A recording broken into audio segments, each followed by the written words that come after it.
ተመልካቾቻችን የአረፋ በዓል የራሱ የሆነ ታሪክ አለው፣ መነሻ ምክንያት አለው። እንዲሁም ደግሞ በአረፋ በዓል የተለያዩ ሁነቶች ይከናወናሉ። እነዚህንና ሌሎች ጉዳዮችን ልናነሳ የኢትዮጵያ እስልምና ጉዳይ ጠቅላይ ምክር ቤት ምክትል ፕሬዝዳንት ከሆኑት ከሼህ አብዱል ከሪም በድረዲን ጋር ቆይታ ልናደርግ ነው። ሼህ ስለ ጊዜዎት በቅድሚያ እጅግ አድርጌ አመሰግናለሁ። እኔም ከልብ አመሰግናለሁ። እንደው በአረፋ በዓል እንዳነሳ ነው በርካታ ተግባራት ይከናወናሉ ከሌሎች በዓላት በተለየና የአረፋ በዓል ደግሞ የመታዘዝ በዓል ነው መነሻ ምክንያቱ። እስቲ እንደው ስለሱ እናንሳ በቅድሚያ። አላህ Subhanahu Wa Ta'ala ነብዩላህ ኢብራሂምን ሲፈትናቸው በስተርጅና ያገኙትን እስማኤልን ረዳናቸው። ስለዚህ እነሱ ደግሞ ለአላህ ታዛዥ ፍጹም ታዛዥ ናቸው። አላህ ያዛቸውን ከማድረግ ወደ ኋላ አይሉም። እስማኤልም ቢሆን ያው ነብይ ናቸው። እነሱም ቢሆኑ አባቴ የታዘዝክበትን ፈጽም ብለዋቸዋል። ያንን ታዛዥነታቸው አላህ ካወቀ በኋላ ካረጋገጠ በኋላ ያንን በአርዱ ቦታ እሳቸውን ከማድረግ ቦታ ላይ አላሁ ተዓላ ከጀነት ምኩት በመተካት በዛ የተቀየረበት ምክንያት ነው። ይሄን መነሻችን። ስለዚህ አሉን ከምላቸው አንዱ በዓላት ኢድ አል-አድሃ ነው። እስከ 9 ድረስ የሚጾሙ ጾሞች አሉ። እነዚህ ጾሞች ደግሞ ምንዳቸው አጅራቸው በጣም ከፍ ያለ ምንዳ የሚያስገኙ ናቸው። በተለይም መጨረሻው 9ኛው ቀን ሰዎች ሀጅ ሄደው አርድ አረፋ በሚውሉበት ቀን የሚጾመው ጾም አጅሩ በጣም ከፍተኛ ነው። ነብዩ ሰለላሁ ዐለይሂ ወሰለም እንደነገሩን ያለፈውን አመትና መጪውን አመት ወንጀል የሚያስመር ነው ብለዋልና ያ ነው። ከዛ በተጨማሪ እንዳነሱት ሀጅ የሚደረግበት በዓል ነው የአረፋ በዓል። ከአምስቱ የእስልምና ማዕዘናት አንዱ ነው። በተለይ አቅም ያለው ሰው ሀጅ ያደርጋል። በሀጅ የሚከናወኑ ተግባራት ምንድን ናቸው? እስቲ ትንሽ ያንሱልን። ሀጅ ማለት አንድ ሙስሊም በህይወቱ አንድ የማድረግ ዋጅብ ነው። አቅም ያለው አቅም ከፈቀደለት። አቅም ማለት የመሄጃ ማምጫ የቀለቡን ከዛ በፊት ግን የቤተሰቡን ቀለብ ሄዶ እስከዚህ ያለው ቤተሰቡን የሚቀልብበት ካለው አንድ ሰው በህይወቱ አንድ የማድረግ ዋጅብ ነው። እንደው እርሶ ምን ያህል ጊዜ ሀጅ አድርገዋል? ሀጅ ሲኬድስ ስነ ስርዓቱ እንዴት ነው? እዛ ያለውን ነገር ትንሽ ያንሱልኝ። እኔ በእውነቱ አላህ ይቀበለኝ እንጂ ብዙ ሀጅ አድርጌያለሁ። ብዙ ዑምራ አድርጌያለሁ። ያው ቅድም እንደነገርኩህ ሀጅ ማለት በእድሜ አንድ ጊዜ ነው ዋጅቡ አንድ ጊዜ ነው። ግን አጋጣሚ እድሉን ያገኘ ሰው ሁሌ የሚያደርግ ችግር የለውም። ምክንያቱም ሀጅ ማለት ነብዩ ሰለላሁ ዐለይሂ ወሰለም እንዳሉን እንደነገሩን ሐጀን መብሩር አላህ የወፈቀው ሰው ተቀባይነት ያለው ሀጅ አላህ የወፈቀው ሰው ከየውሚ ወለደቱ ኡሙሁ ነው።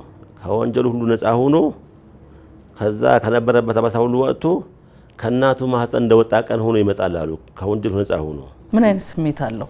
በጣም በቃ ስሜቱ እንዴት ነበር? መጀመሪያ ሄደ ሰው የሚያውቀው አንደኛ፣ ሁለት ሶስተኛ ሄደ ሰው ስሜት አያውቀውም፣ አይገባውም፣ አይለውም። በቃ እንደ አዳም ተደርጎታል። እና መጀመሪያ ላይ ሸውቆ አለ፣ ሻጣው አለ። ከሐረም አንወጣም ነበር። አንዳንዴ ብዙ ጊዜ እዛ ሐረም አድረን ከዛ ሱቢ ሰግደን ወደ ቤት ለማረፍ ወደ ሆቴል የምንሄደው። ሌላው የሀጅ ጉዳይ ትልቁ ነገር መተዋወቂያ ነው። ሙስሊም ለሙስሊሙ አንድነትን፣ እኩልነትን፣ ነፃነትን እዛ ቦታ ላይ እኔ አረብ ነኝ፣ እኔ ፈረንጅ ነኝ፣ እኔ አፍሪካ ነኝ የሚባል ነገር የለም። እኔ ባሪያ ነኝ፣ እኔ ጨዋ ነኝ የሚባል ነገር የለም። ሁሉም እኩል አንድ አይነት ልብስ ነው የሚለብሰው። ካፈኑ ብቻ ሽርጥ ነው ጨዋ የሚለብሰው። ሁሉም ራቆቱን ነው። ይህ ምንድን የሚያሳይ እኔ ንጉስ ነኝ፣ እኔ አንጋሽ ነኝ፣ እኔ ነጋሽ የሚባል ነገር የለም።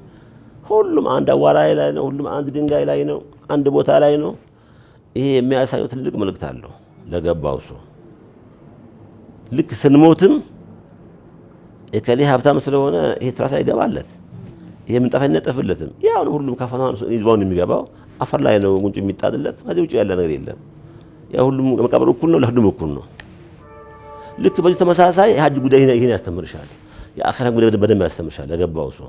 እንደው ወደ እርሶ እንምጣና አረፋ ላይ ብዙ ትዝታዎች ይኖራል። በተለይ በልጅነት እንዴት ነበር? እስቲ ምንድነው ትዝታዎት የሚለውን ትንሽ ያንሱልን። አካባቢዎትንም ይንገሩን። የት አካባቢ ተወልደው አደጉ የሚለውንም። እኔ በእውነቱ የተወለድኩት እዚህ ወልቂጤ አካባቢ ነው። ዘቢን ወላይ ማህደር አለ እና በቀበና ልዩ ወረዳ ውስጥ ዘቢን ወላይ ማህደር የሚባል አለ። ያው ማዕከላዊ ኢትዮጵያ ውስጥ ነው እና እዛ ተወለድኩት። ግን ያደግኩት አዲስ አበባ ያደግኩት። እናቴ እዚህ አላህ ረህማቸው ሀያ ብዙዎች ይባሉ ነበር። ጫተራ እንጀራ እናቴ እንደ እናቴ ያሳደጉ እነሱ ናቸው። ጡት ለመንጠላ መጡ። እዚሁ ያደግኩኝ። ከዛ ደግሞ ነፍሴን ሳቅናባት ወደ ሀገር እየመለሱ እየወሳሰዱኝ እየመጣሁ እየሄድኩ ቅርአት ጀመሩኝ። በዛ አደግኩ እና ከዛ ወደ አረፋ በዓል ስንመጣ አረፋ በዓል ቅድም እንደነገርኩሽ በየአካባቢ ይለያል። በተለይ እንደ ደቡብ እንደ ኢትዮጵያ ደቡብ ላይ በጣም የሚከበረው ልዩ ትዝታ ያለው ወሎ ሀገር ስቀራ ቅርአት ላይ ያለው ሀገራችን በዓል እንደዚህ እየተከበረ እያለ አጋጣሚ ወሎ ነበርኩኝ። አንድ ጊዜ አረፋ አልነበርኩም። ብዙ አረፋዎች ወሎ አሳልፌያለሁ። ሰርፍ ልቀራ አርዲቦ ማለት ሀደራጀ አርዲቦ ማለት ደሴ ዙሪያ ወደዛ ናንቻሩ ይባላል። እዛ ሰርፍ ቀራ ነበር። ብዙ ደረሶቹ ነበሩን። ብዙ እኛ አካባቢ ወለኔዎቹም ገደባኖቹም ቀቤናዎቹም ጉራጌዎቹ ነበርን እና ኢድ ሰግደን ማታ ለየት ኢድ ይባላል። እዛ እኔ ዛዊያ ላይ እኔ በኔ ሐልዋ አድረን የማግስቱ እዛው ኢድ ሰግደን ሊሆን ነው ያሰግድኩ። ኢዱንም የበቆሎ ቆሎ ቆልተን ቡናችን አፍልተን ደስ በሚል ሁኔታ ሰላዋት እያልን ሰዓት ነብይ ያወርዱ ዱዓ ያደረጉልናል።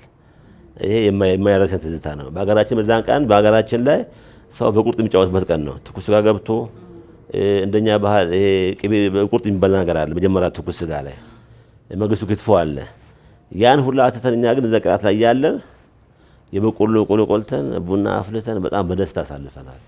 ይሄ ሁሌም ማለት ትዝታ አንድ በጣም ትዝ ይላል። ሁሌም በተጨማሪም እንደው በአረፋ በዓል በተለይ እንዳነሱት በክርስትናው የመስቀል በዓል ላይ ቤተሰብ ለቤተሰብ ይዘያየራል ይጠያየቃልና በሙስሊሙ ደግሞ የአረፋ በዓል ላይ ቤተሰብን የመዘየር እናትን ቅቤ የመቀባት የተለያዩ ተግባራት አሉና እስቲ እሱን ያሱልን። የእናት አባት ፊት ማየት ራሱ ማየት እኮ ካዕባ እንደማየት ብሏል። ካዕባ እንደማየት ነው። ምንም ባይደረግ ግን እነሱ ፊት ማየት በእናት አባት ፊት ማየት ካዕባ እንደማየት ስለሆነ አጅሩ እናት አባትን አረፋ ጠብቆ ሳይሆን አሻዋል ጠብቆ ሳይሆን ሁሌም መዘየር አለባቸው። መዘየሩ ኸይር ነው። ሌላውም ደግሞ እንደዚህ ጓደኛ ለጓደኛ በተለይ የኛ ህብረተሰብ ብዙ ጊዜ አዲስ አበባ አካባቢ ወጣ ብሎ ከተማ አካባቢ ነው የሚኖረው። አረፋና መስቀል ላይ ይገባል። በገባበት ሰዓት ላይ ቤተሰብ እርስ በዚያራ ይካሄዳል። ይሄም ጥሩ ሴት ነው፣ ጥሩ ባህል ነው። ይሄም ሊበረታታ የሚገባ ነው። ዚያራ ሁሌም የተቀደሰ ሀሳብ ነው። ጎረቤት ለጎረቤት ይዘያየራል። እስላም ክርስቲያን አይልም፣ ዘመድ ባዕዳ አይልም። ጎረቤት ከሆነ ሁሉም የሚዘያየረው ለቅሶ ካለ በዛው ይደራረሳል። ይሄ ጥሩ ሊበረታታ የሚገባ ጥሩ ሴት የምንለው አንዱ ይሄ ነው። ስለዚህ እነዚህ ነገሮች እንደግፋለን፣ እንደ ሙስሊም እናበረታታለን። የበዓሉን ዕለት እንዴት እናሳልፍ? ያው ተቀምጧል በሸንደ ሸሪዓችን። ኢድ እንሰግዳለን። ከኢድ በኋላ ኡድህያ እናደርጋለን። ኡድህያ ማለት ወይም ፍየል፣ በግ ወይም ከብት ወይም ግመል የሚሆን መስዋዕት ይደረጋል ማለት ነው። ያ የተደረገው ነገር ለቤተሰብም ለጎረቤትም ከጓደኞች የሚበላ ነገር ነው። ኡድህያ የምናደርገው የአረፋ የበዓሉኛ ከሚደረገው የበዓሉ አይደለም። ኡድህያ የሚባል ነገር ነው። ኡድህያ ከሆነ ግድ 1/3 ለኔ ቢጤ ለድሃ መስጠት አለብን። በዱዓ በዚክር በመጠያየቅ ኸይር በመስራት ነው። ይህን ስናደርግ ብቻ ለሙስሊሙ አይደለም፣ እስላም ሆነ ክርስቲያን ጎረቤት ይችላል። ሰው ሁሉ መረዳዳት ጥሩ ነው። ይሄ እንኳን አደረሳችሁ መልእክት ማስተላለፍ ይችላል ለህዝበ ሙስሊሙ።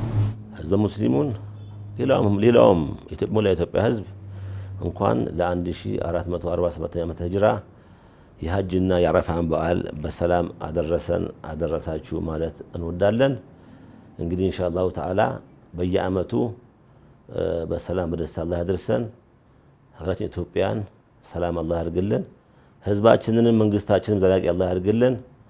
በዓሉ የሰላም የልማት የአንድነት የብልጽግና ይሁንልን። ወሰላሙ አለይኩም ወራህመቱላሂ ወበረካቱ። ተመልካቾቻችን የኢትዮጵያ እስልምና ጉዳይ ጠቅላይ ምክር ቤት ተቀዳሚ ምክትል ፕሬዝዳንት ከሆኑት ከሼህ አብዱል ከሪም በድረዲን ጋር ያደረግነው ቆይታ ይህን ይመስላል። መልካም ጊዜ ከቀሪ መሰናዶች ጋር